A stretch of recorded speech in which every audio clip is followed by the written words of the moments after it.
The Goldmighne. What's happening? Welcome back to the Goldmighne podcast number 2. I go by the name of Raiden Rush, aka Gold Rush, aka the Sauce Keeper, Lord of all 808s and thunder, the Goldmighne, the Golden Eye, Gold Fingers, G-Ara, the geologist, the geographist, gemologist, your bitch's gynecologist. Alright, so we finna get started on this show.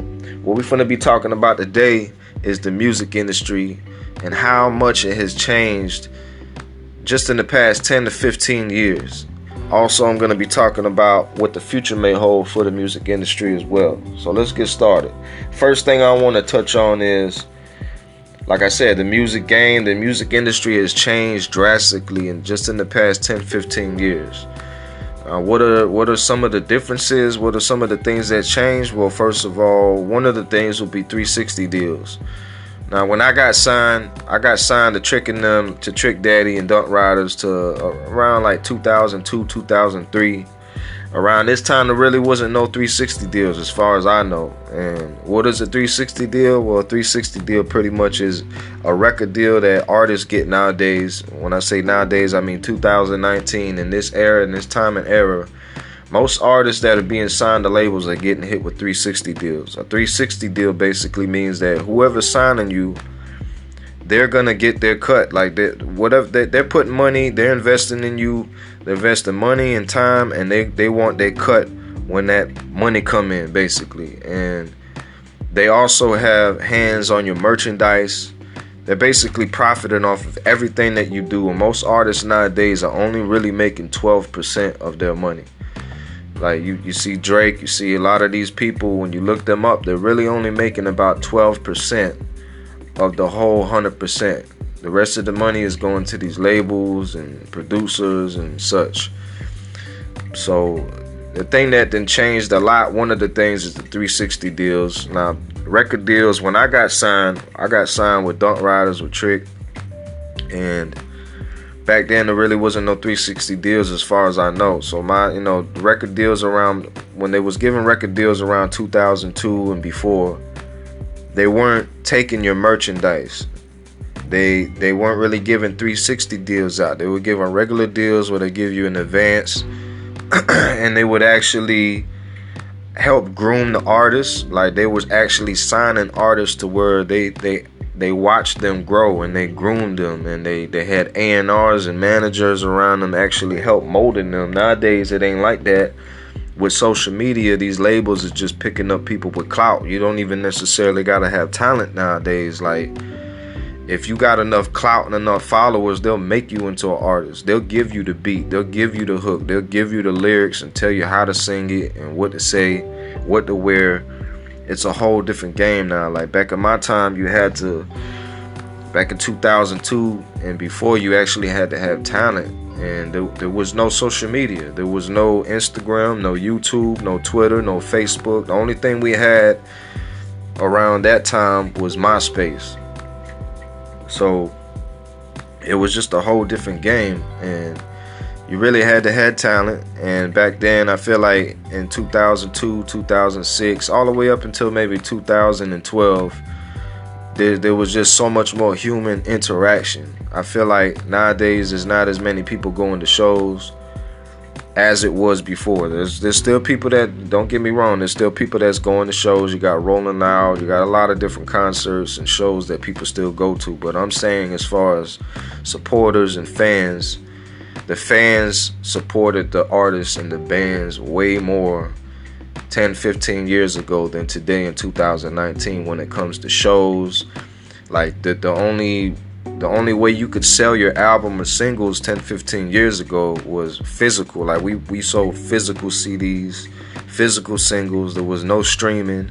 So people actually went out to the store. They had to leave their house, go to the store, buy the CD, and even with merchandise, like a lot of people would buy bands and groups and artists merchandise to represent them, and represent what, like when you listen to an artist and you support an artist and you wear their merchandise, you're pretty much saying that you support their values and you have some type of connection with that, and you relate to that artist with their lifestyle or what they talking about, and you would have to actually leave the house in order to be around these people and mingle around other humans and to be a part of something. Like nowadays, you don't have to leave the house to be a part of something. These kids can go on the phone, they can go on Instagram, go into these little group chats and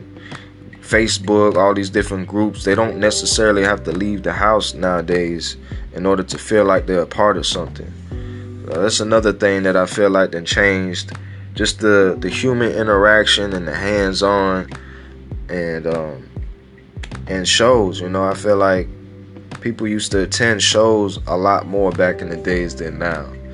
Now that you have the phone at your fingertips, you can see everything, you can watch everything, you can stream everything. You don't have to spend no money, you don't have to buy no CDs. So I feel like the main way to survive now, and the way that the music game then changed, as far as you being an artist or a producer and trying to profit and trying to be successful today in 2019 in this music industry, it's not about the music no more. It is, but it's not. It's more about, you need to still drop your songs, drop your music videos, but what are we actually profiting from as artists and producers in 2019? It's really not your music. It really comes from the merch. And if you own your publishing, you could definitely profit from streams, from your merchandise, from your shows, features, endorsements, that whole entire area. Just because nowadays the game is so saturated, there's literally millions of songs coming out, millions of artists. Everyone has a social media platform. Every time you go on Instagram or Facebook, you see some new rapper, their CD cover, their song, their video. It's almost becoming like spam nowadays. And it's just with so much of it floating around, it's almost impossible to stand out unless you're doing something completely outrageous and completely different. And that's one of the reasons why I changed my name to Raiden Rush, and I'm doing the Japanese thing by the way. But nowadays I feel like the main way to succeed is to provide value to your followers. Giveaways, reaching out to your fans, commenting back to them, just making people feel personal with you, and definitely the merchandise. Like shows, doing shows, selling your merchandise. Now, if you got a 360 deal, the labels is going to be making a lot of the money off of your merchandise and your shows and all that. I strongly feel that it definitely makes a lot more sense to go independent. If you have the capital and the knowledge to do so, then that's what you should do. That's the way I'm playing the game until I get a deal on the table that just blows me away, and I can't I can't turn it down. And if it's something like that, then I'll sign a deal. But artists, producers, nowadays in 2019, your music is not enough. And actually on Instagram, you really shouldn't even, people really do not want to see and hear music on Instagram. They just don't. I'm sorry. And that's why if you look at my page, it's like 85% shit that's not my music. I got skits, I got memes, I got photos, interviews, vlogs, podcasts, shit with me getting tattooed, just a whole bunch of different shit. You're basically selling your lifestyle. Like, the goal to reach followers is, one, to create a brand that is a brand that is easily understood, a brand that is very easily distinguishable, and that it's just, it explains who you are, your lifestyle. You're basically, like, the way that followers are basically people who, like I said, relate to your lifestyle. And when they're listening to your music or they're wearing your merchandise, they're basically broadcasting to other people like, these are my values and my morals. I feel the same way. I'm on the same shit. So that's the game right now, is to brand yourself, make yourself a brand, You should have your own logo. You should have your own sound, your own fashion, your own style, merchandise, doing shows, doing giveaways. All of these things will, one, make you valuable. You will be providing value to your followers and other people, and also it will make you distinguishable. It will separate you and your brand. Having a brand makes you valuable. Like, you could be one of these other million rappers, but if you don't have your brand, then you just kind of blend in the fog of all these other million rappers. You got to think, or producers, you just got to think, how can I get myself ahead of the line in front of all these other million people? So that's one that I definitely feel like these are a lot of things that have changed from 10, 15 years ago to now in 2019 in the music industry. And as far as the future of the music industry, I kind of feel like record labels are going to kind of cease to exist, or they're going to transform into social media companies that are still kind of labeled as record labels, but I see the future being social media companies. Like, if you look at Lil Pump, you look at Boom Gang, you look at who else is there? I'm gonna just say them two right now. Them two guys were signed to social media companies and they blew them up. It wasn't no record label, it wasn't no real record label. They were social media companies. So and radio stations, I also feel like radio stations, just like MTV, are gonna slowly stop playing music, and it's gonna be more talk shows and just commercials. People really don't watch cable TV no more. People really don't listen to the radio no more because they got so many options and so many selections. People would rather go on Netflix or YouTube and watch whatever they want to watch instead of going on TV and have to watch what's playing on the TV. Same as the radio. A lot of people don't really listen to the radio no more unless they're driving in their car and they're kind of aimlessly just listening because it's easy to just turn the radio on. But most people nowadays, you got streaming.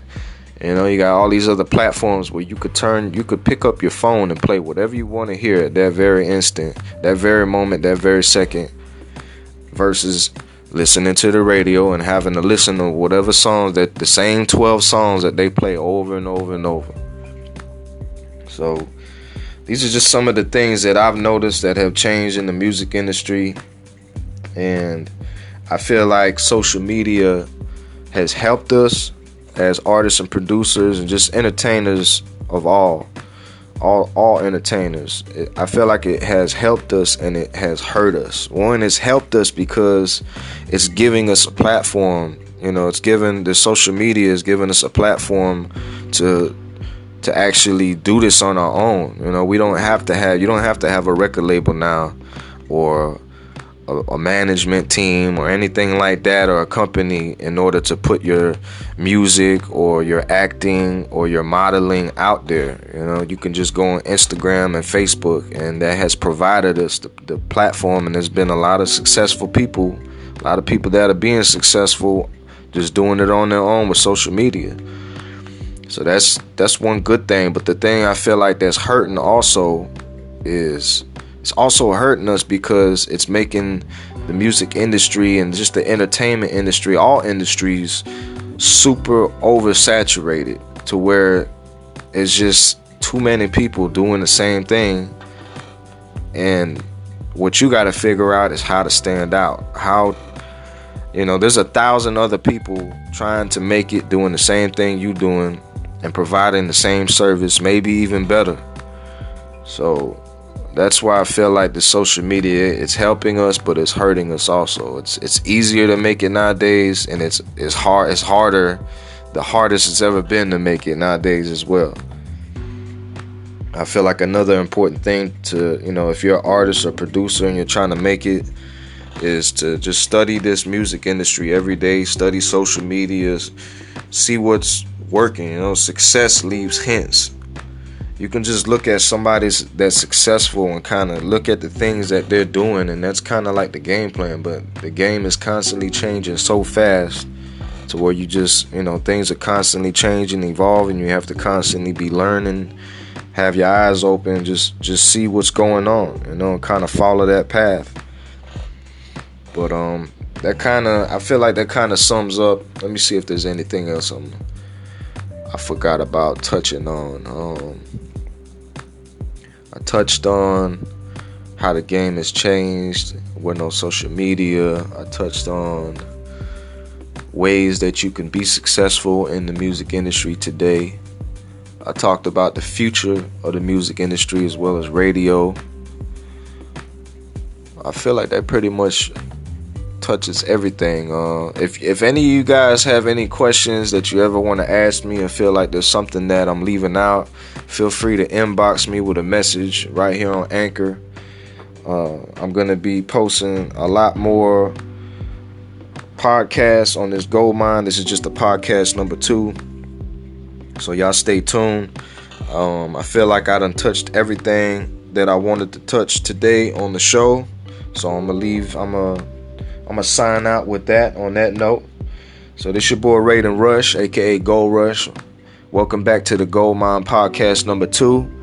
And y'all stay tuned for episode podcast number 3. Paint the city gold. The Goldmighne.